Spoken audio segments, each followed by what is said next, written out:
great.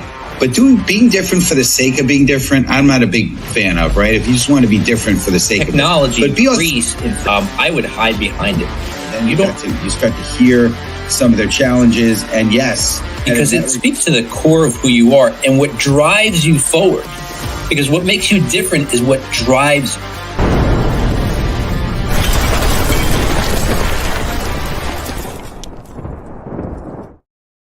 All right. Good afternoon, everybody. Welcome to the Master Connector Show. I'm your co-host, Rob Genovese, and my co-host, Steve Spiro, will be on in just a second. But I want to welcome you all.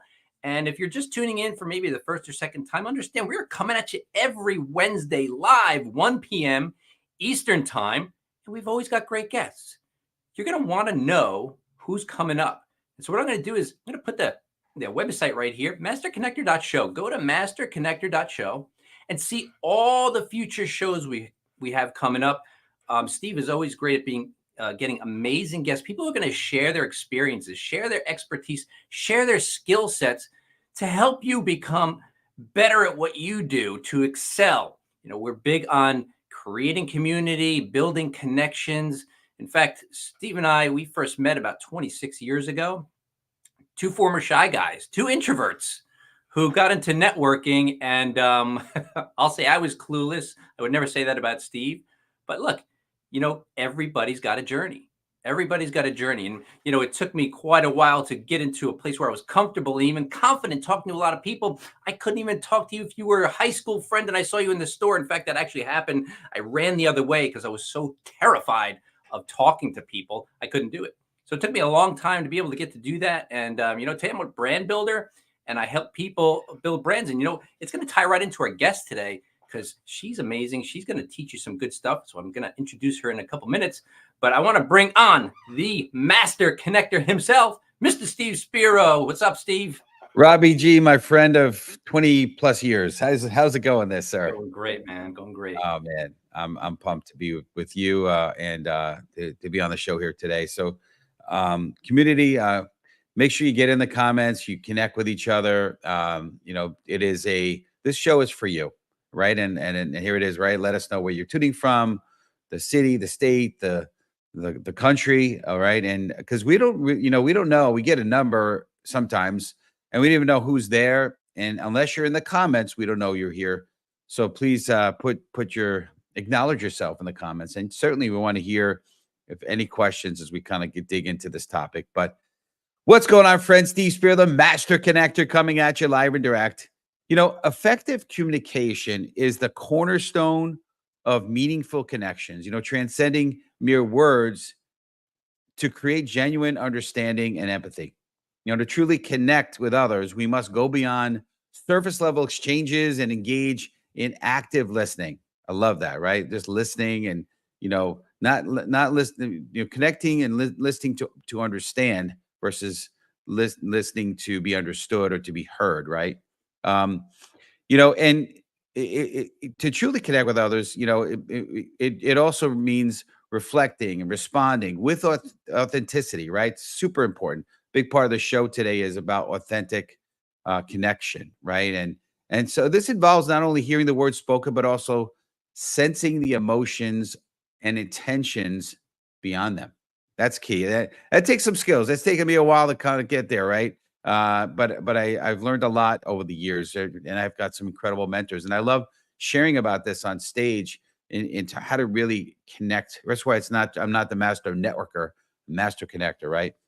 You know, when we communicate with the intent to connect, we bridge gaps and foster relationships that are built on trust and mutual respect.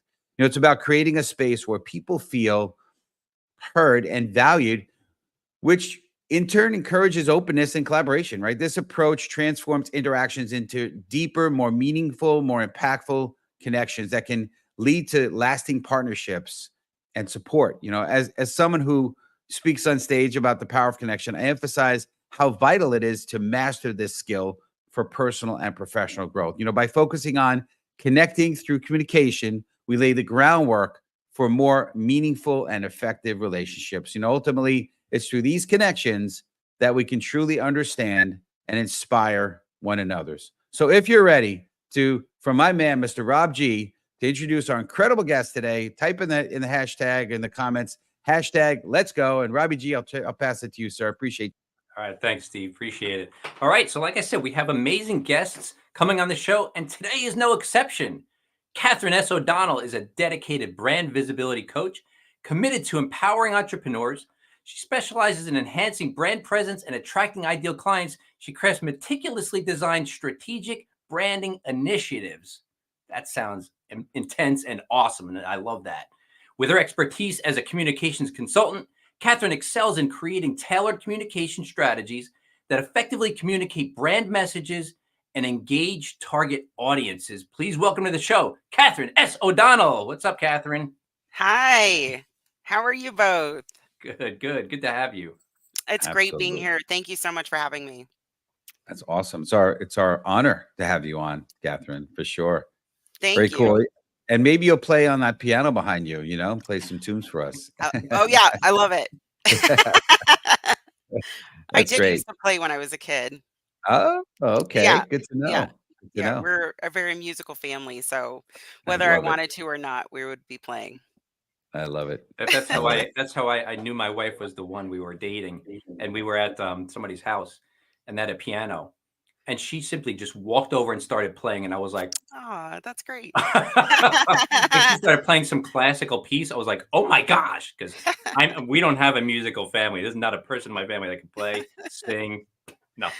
My mom started to pick up the guitar, and my parents had some relationship stuff. But anyway, as my mom, started learning the guitar, my dad says to her, he says, my mom says to my dad, do you want me to, play anything for you? He said, yeah. Do you know how to can you play Far, Far Away? But I'm bummed, right? They got divorced not that long after that. But anyway. But anyway. All right, let's dig into this here. I want to get in deeper. So community, type in hashtag deeper. I want to talk a little bit about what we're really kind of the meat and potatoes of this. So here's the question. How does being authentic in your communication build trust and foster deeper connections? And I'd love to hear your perspective on that. Yeah, definitely. So when people tend to be just like what we were talking about in the introduction, where we were talking about something personal for ourselves, that we make ourselves more relatable and we become more authentic so that people feel like, hey, I can relate to that person. Hey, I'm a music person. I come from a music family as well. And it just allows people to feel like they're more connected to you and that they want to be able to get to know you a little bit more, and it builds that trust that a lot of times that everything is so virtual now that it's really hard to get to know people and connect with people. Absolutely. Yeah. So true. So, and when I talk to people, it's interesting. I had a call yesterday, towards the tail end of the day. And the guy on the call, nice guy, but you could just tell he was like super tight-lipped. Like I said, I'd love to hear your story. And his story was like 3 sentences. And I'm like, that's pretty interesting. He just went pretty much right to his career. And I'm like, so in other words, you got out of the, and I said this with a smile, with hopefully good people skills. So you got out of the womb, and then now you're this.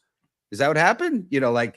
Well, and the truth is he was expecting the call to be sort of this pitch slapping thing, where I was going to pitch him, and I wasn't. I'm just connecting.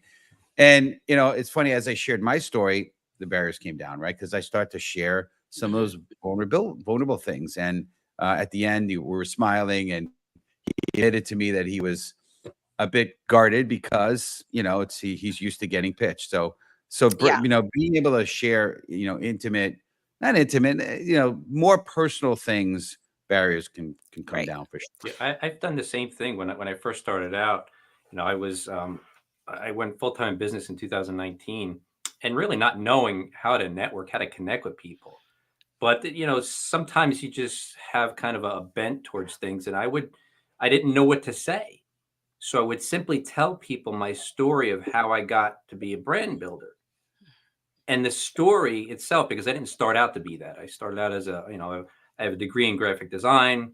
I started out as a website and design company. I shifted towards strategic thinking.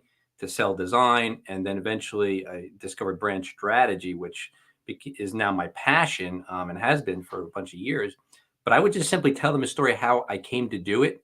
And they would always go, wow, what a great story. Now, it's not a great story. I just learned to tell it in a very Right. compelling way. It's not Right. like it's whoa, but people would remember it. And that was Right. the thing, like you were saying, Catherine, that's connecting. You just tell the story. Well, and also people don't have as much patience as they used to. And so I think a lot of people go into their storytelling as if people don't want to hear it, which is too bad because we all want to hear it. It's just a way of mastering how you tell it. And just like what you were saying, Rob, and it might be more shortened, it might be more succinct, but it really helps to be able to just even when you're networking, tell your story over and over again in different ways so that you can see how your story resonates best with you and with others. Absolutely. That's a great point. And I think the other thing is how you frame it and how you set it up, right? So, Mhm. you know, if you say something to the effect of, "Well, I could best to answer that question by telling you my story, tell you a little bit of my story." I think otherwise people think like, "I just asked him a straight question. He's going in this tangent," right? So you got to Mhm. kind of like set it up a little bit. But I love that. So Yeah. so the flip side of us speaking is obviously listening, and I want to talk about improve because a big part of the show is self improvement and improving and leveling up our skills. So, community, type in hashtag improve, and I want to ask you this question, Catherine. Can you describe how active listening can improve the quality of your interactions and the strength of the relationships? Definitely. So, active listening allows you the opportunity to be empathetic, to be compassionate. So, for instance, if you have employees and they're trying to tell you something over and over and in many different kinds of ways, and if you're not listening to them, they're just going to be like, you know what, I'm out. Like, you really need to be able to be empathetic to them, and everybody has something going on.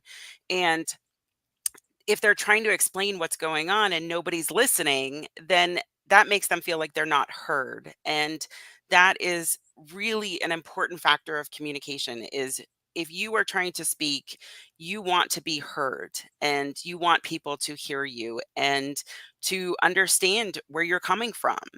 And that's a really important part of active listening. Let Yep, me ask you this, absolutely. Catherine, because what you said right there, and so look, Steve and I, like we were saying, did a lot of networking. And I've heard the pitches, I've heard the introductions, I've heard all these things, and I've seen people not get business like at all. And they're going, "Oh, this networking thing doesn't work." Hmm. And I'm like, "How do you tell somebody you're not connecting?" Like, what do you do, Catherine, when you see that? I mean, obviously, you hope that people come to you and say, "Hey, look, I'm not really sure how to connect. You're the master. Can you teach me?" But do you ever tell anybody? Can you help somebody who doesn't see it?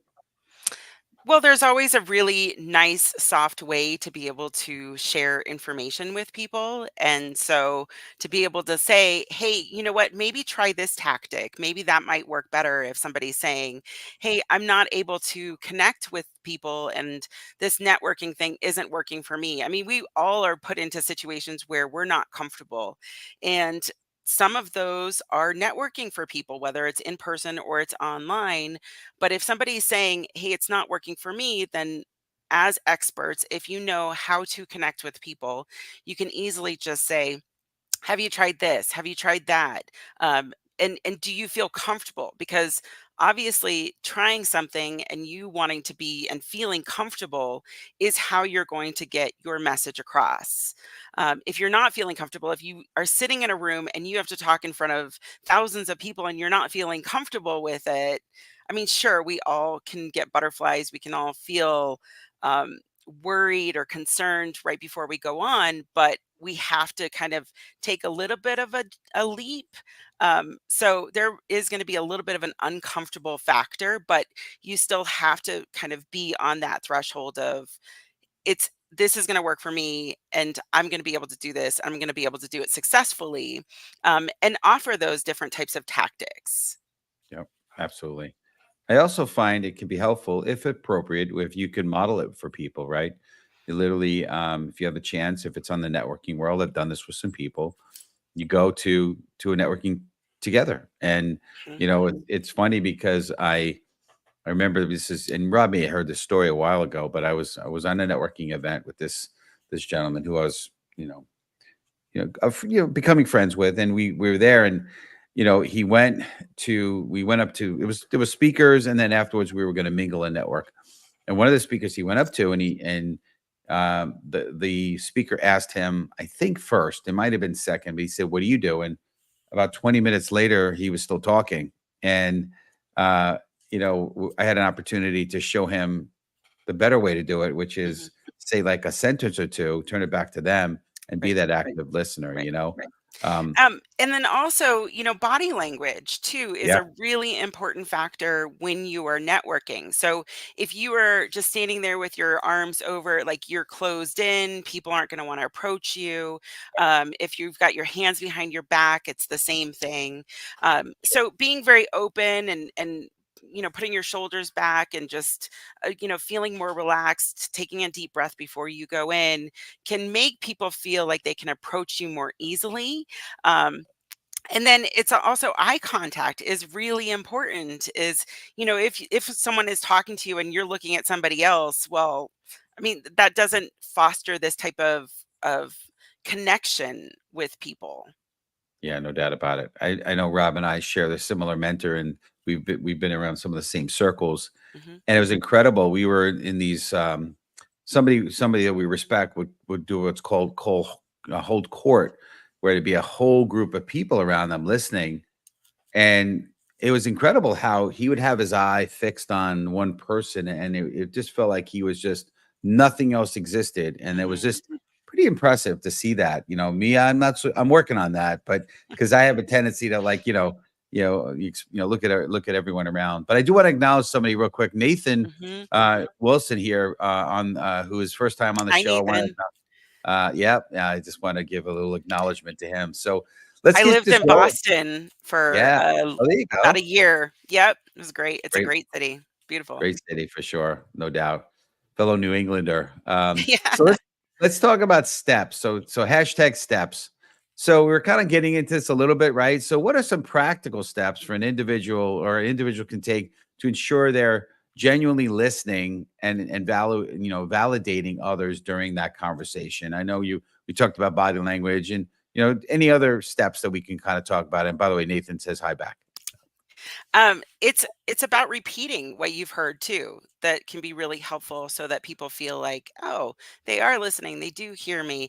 But then it's not just about that, it's about the follow-up too. So a lot of times people tend to forget about the follow-up. So if you are at a networking event, you've met somebody, you asked for their business card, follow up with them and just say, hey, it was really great to connect with you. I would love to see if there's any type of partnership opportunities. Have it as kind of a call to action, like a hello and a call to action, like let's meet up on a one-to-one or let's grab coffee. And so those types of steps really can help you not just go to an event, but it's what happens after the event that is really key. Absolutely. And Yeah. and one thing that I've learned in addition to that, and Rob, I want to hear if you have something to say as well.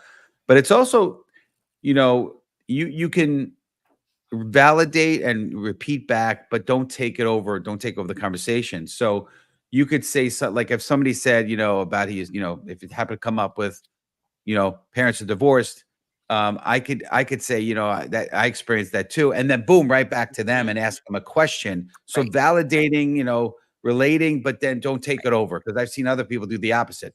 They take one piece somebody said and then just steal the conversation and don't make it about them. Right. But yeah, for sure. Yeah. Yeah, Good, that Rob, relatability is huge.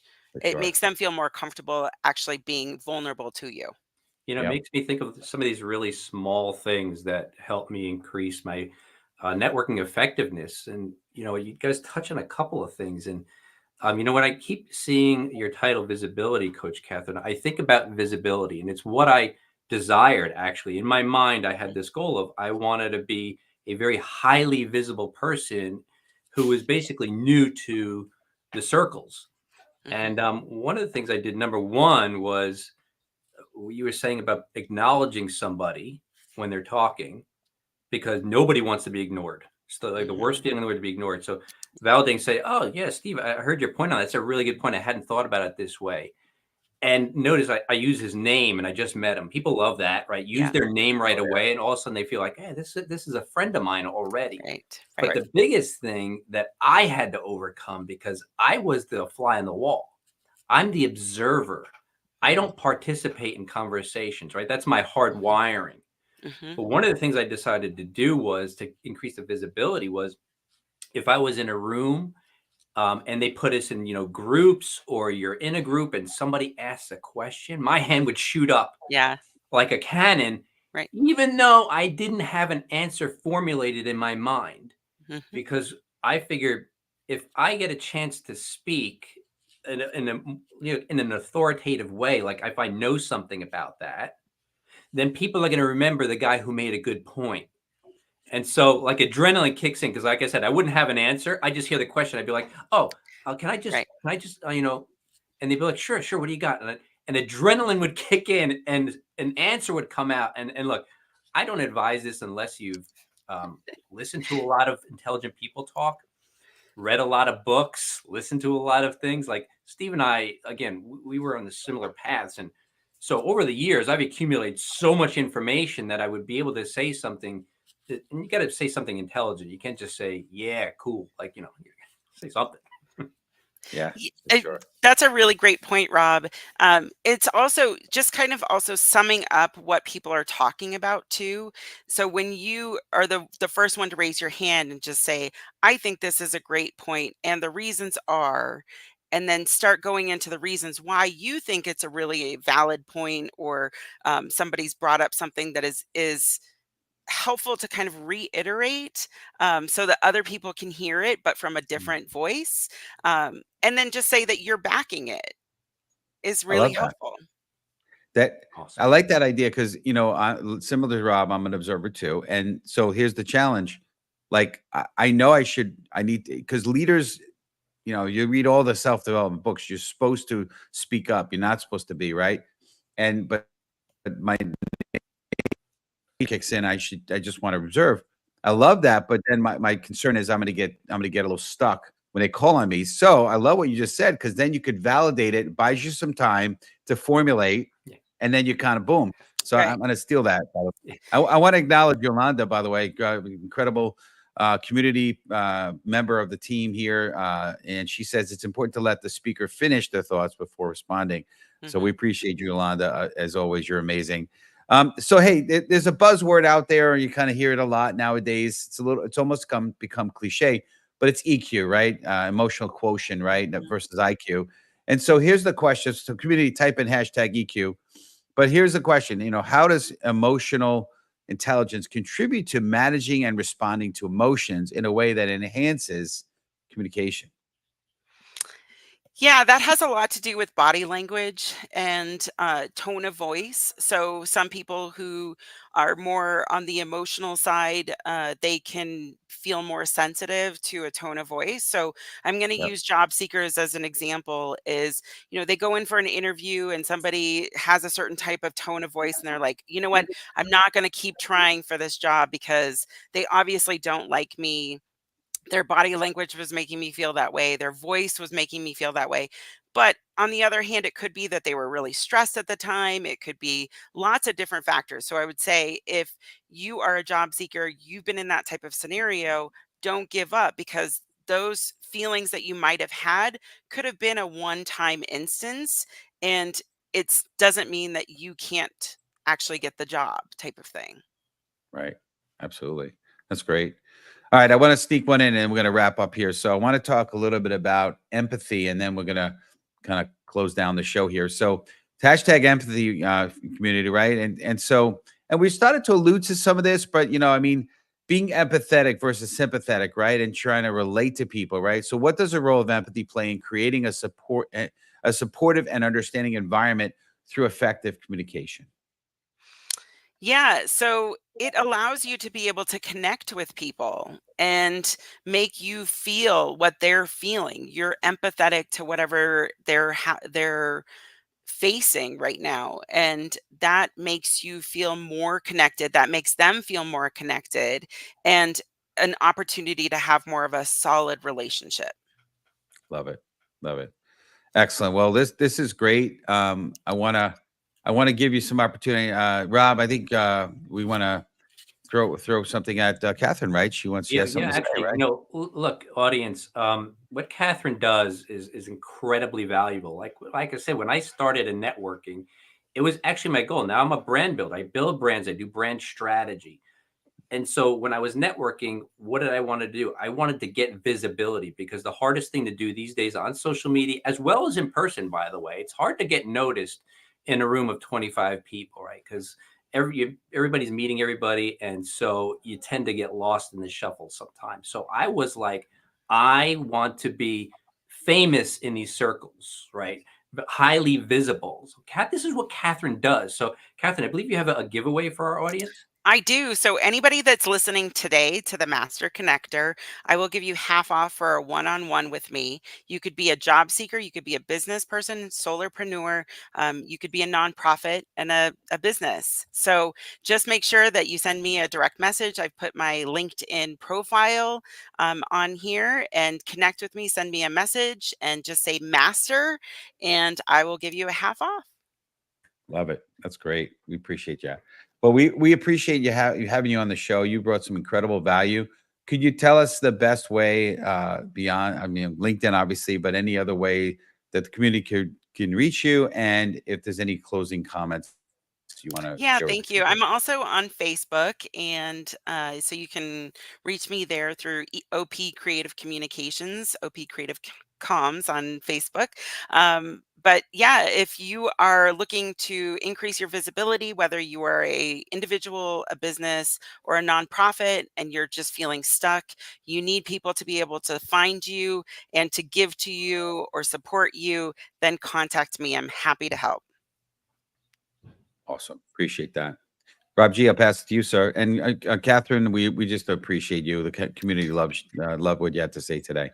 Thank Thank Yeah. you you. so much. Thank you for Thank you for joining us, having Catherine. me. This has been Thank amazing. you. All right. We'll see you soon. Wow, good stuff. And listen, audience, I'm hearing what Catherine does in terms of visibility. And, whenever I hear her talk about, or anybody talk about stories, stories are very powerful. And Steve wrote his story down somewhat in the form of a book. We want you to be able to read the thoughts of people who have overcome, to win, to succeed, to accomplish. Now, I know Steve will tell you he hasn't hit his goals yet. Few of us have, because we're always setting new ones. That's the key. You hit some goals and you set new ones. But we want you to pick up Steve's book, The Tao of a Master Connector. I'm going to put it in the chat shortly. The way an introvert became a master connector. You want to be a master connector. Now, this means that you're able to walk into any room, whether it's virtual, whether it's in person, and be able to connect with people by gaining visibility and being remembered. So I'm going to put it in the chat now. Pick up Steve's book. I read it. Fantastic book. I appreciate you writing that book, Steve, because people need to know that there's an overcoming story. I appreciate that. And I know you're at some point got a book you're going to be getting out soon as well. So can't wait for yours. But yeah, listen, it's been great. And, a big part of why I love being on stage is because I have the ability to make an impact and really, you know, value for people. So again, community, we just appreciate you. Thank you. We're glad you're here. We're here for you. We don't make money on this, but we certainly appreciate you. So make sure tune in next week, August 21st. You're going to get to hear the Steve and Rob show. Okay, we're going to talk about building authentic influence. All right, so it's going to be great. Normally we have a guest on. We wanted to kind of come at you just live and direct, just Rob and I. So we're going to have a great time bantering back and forth and sharing our knowledge and experience. So don't miss it. Go to masterconnector.show for that, as well as if you're interested in sponsoring an episode, go to masterconnector.show and see how that would work for as well. So again, we appreciate everybody. I want to close with a little bit of a story. I've been doing this lately. So, after losing her job during the Great Recession, Elizabeth Gilbert, the author of Eat, Pray, Love, turned to writing and shared her personal journey of self-discovery and resilience with the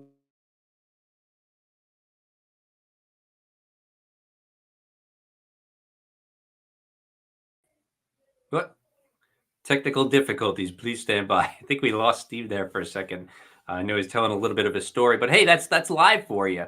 So listen, as Steve said, tune in every single week, Wednesday at 1 p.m. Eastern time. And I'm not sure if I'm frozen here, but remember, folks. Okay, I'm back. Boy, I got all frozen out. Is that what happened? Yeah. Down to time. Remember. Yeah. Well, just remember, guys. Whatever. I don't know which part you heard of what I said, but remember to communicate, to connect. And when you do share your heart, make sure to always shine your light. See you next week. And you start to hear some of their challenges, and yes, because it speaks to the core of who you are and what drives you forward. Because what makes you different is what drives you.